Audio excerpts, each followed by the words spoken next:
Dental therapists provide an expanded scope of treatment beyond what dental hygienists can provide, including invasive procedures like restorations with supervision by a licensed dentist. So far, 11 states have authorized dental therapists to practice in some or all settings where they often are used to provide care to otherwise underserved populations. Last month, Claire Raisler became the first licensed dental therapist to begin practicing on the East Coast, where she treats patients at Penobscot Community Healthcare in Bangor, Maine. She's with us today to talk about her groundbreaking new job and the role that dental therapists can play in providing care. Claire, thank you for joining us. Yeah, absolutely. Thanks for having me.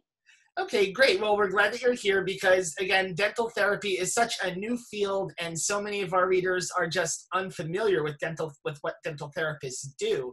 So to begin, what is a dental therapist and what kind of procedures are they licensed to perform? Yeah, absolutely. I think a lot of people are in that same boat. I mean, 4 years ago, I didn't even know what dental therapy was, and now I'm out here in Maine practicing dental therapy. So I would describe dental therapists as a member of the dental team that provides routine care, like exams and fillings. And we work in collaboration with other members of the dental team as dentists and hygienists and dental assistants.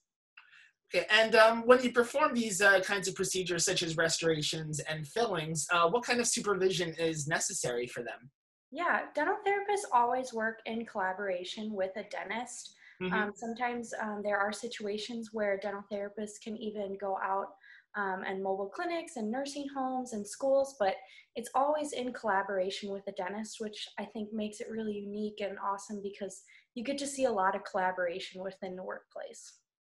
Okay, and since it's such a relative, like you said, you never even heard of dental therapy 4 years ago, what inspired you to pursue it as a career?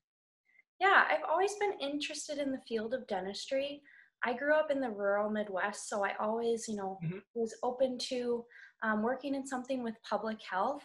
And when I found about dental therapy with the main goal of expanding access to care, my passion for dentistry, and then, with that goal of providing care to the public health, it kind of seemed like a perfect fit for me. And then as I researched more about it, it just seemed like the perfect match. Okay, and can you walk us through that path then? What kind of education and certification did you have to get to become a dental therapist? Yeah, I went to the University of Minnesota School of Dentistry, where I got to be a part of their dual degree program. You obtain a bachelor's in dental hygiene and then a master's in dental therapy. The program, I believe, started in 2009, so still under 15 years, but really exciting to be a part of such a new and innovative program. The University of Minnesota is working on the process of getting CODA accredited, and I'm really looking forward to seeing my alma mater receive that really soon. Okay, so have many of your classmates in that program gone on to find their dental therapy positions in other states and elsewhere? Not within my class. My class is practicing throughout Minnesota, which is really exciting, within rural populations, community health clinics, within the Twin Cities metro. It's really exciting to see all of my classmates in different settings, but still serving those underserved populations. Okay, and what can you tell us about Penobscot Community Healthcare then? You've been there about a month now. What kinds of treatment have you been providing? Yeah, I'm really honored to be a part of PCHC. I love their mission and goal to provide widespread care throughout the state of Maine. Right now, I've mainly been focusing on providing preventative care. It's been about less than a month that I've been here, so I'm really looking forward to expanding what I can do with the team. And so far, I've really been impressed with their dentists and hygienists, and I think the sky's the limit with this team. Okay, and what can you tell us about the patient population that you've been seeing so far? You've referenced how dental therapists could provide care to underserved populations. Is that what you're seeing a lot of so far? Yes, definitely. I think I've really been impressed with how widespread PCHC's patient population. We see patients driving from upwards of 2 hours just to be a part or be a patient at PCHC because of them taking patients that accept state insurance. So we're seeing a widespread population throughout the state of Maine coming to PCHC. So I love being a part of providing critical access care. Okay, and even though you said you're mainly providing preventive care right now, can you go into a little bit more detail about what preventive care means? Yeah, preventative care is a really important part of dentistry. It's exactly as it sounds. It's helping prevent diseases.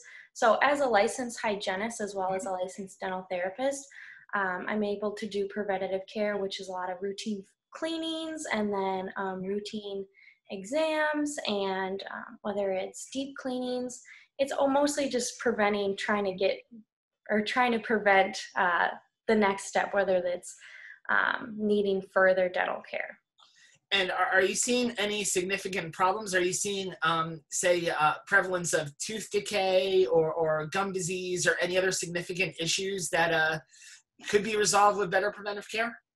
Absolutely. I think one of the most important parts of preventative care is patient education. Hmm. I think it's, really important to sit down with our patients and take the time to explain why certain things are happening.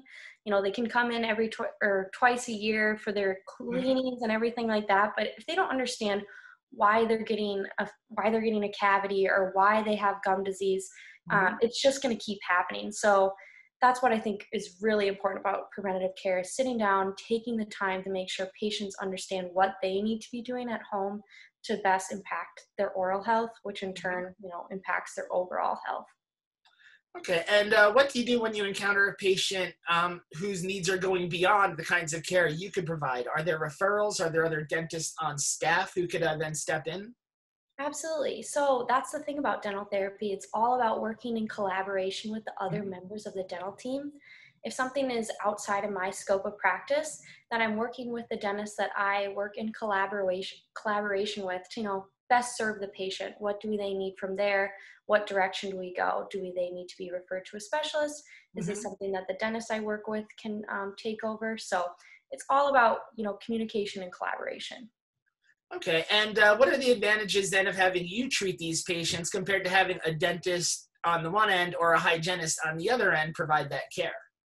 Yeah, dental therapists are really unique because we're highly trained in our scope of practice. So, whether that's fillings or just routine cares like exams, Hmm. and we're really mobile. So, there's lots of situations where dental therapists can go out into the community or out at a school or a nursing home, and it's much more cost effective than sending a dentist out because we're much lower to employ or lower cost to employ, Hmm. and we're still able to do those things within our scope of practice.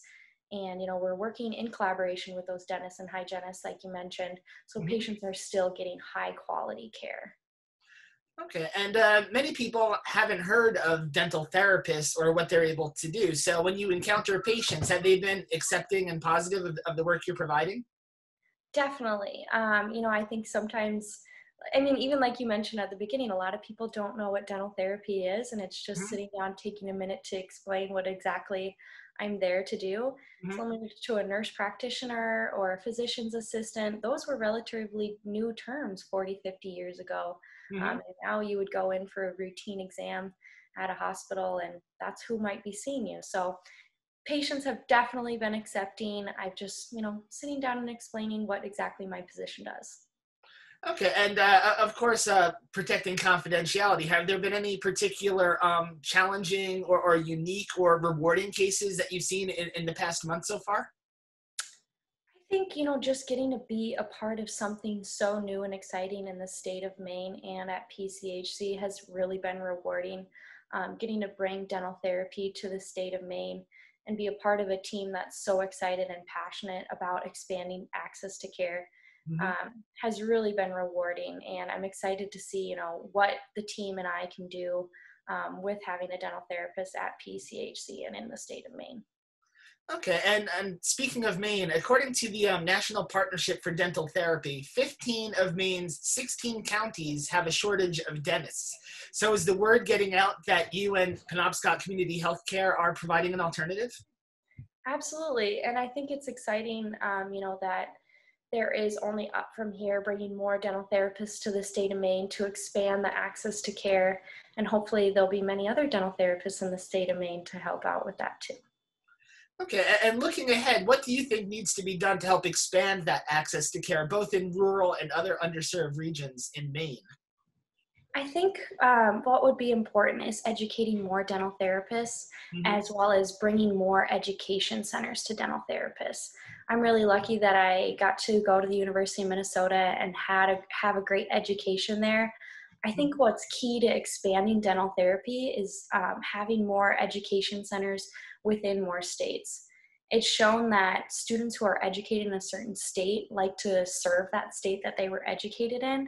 So I think that will be key to bring more dental therapists into wider spread areas throughout the country. Okay, and personally, looking ahead, where do you hope that this position at Penobscot will take you in your career? Yeah, like I mentioned, I'm really excited to be at PCHC. I've really been impressed with the team so far. You know, getting to be the first dental therapist in Maine is really exciting. And I think, where I may not know exactly what the future holds, this is such a great launching pad for myself and for the profession of dental therapy. So I'm really excited to see what the future holds. Okay, great. Well, congratulations on the new job, and Thank you. good luck in the rest of this new and exciting career. Yeah, thank you so much. Great. Thanks again.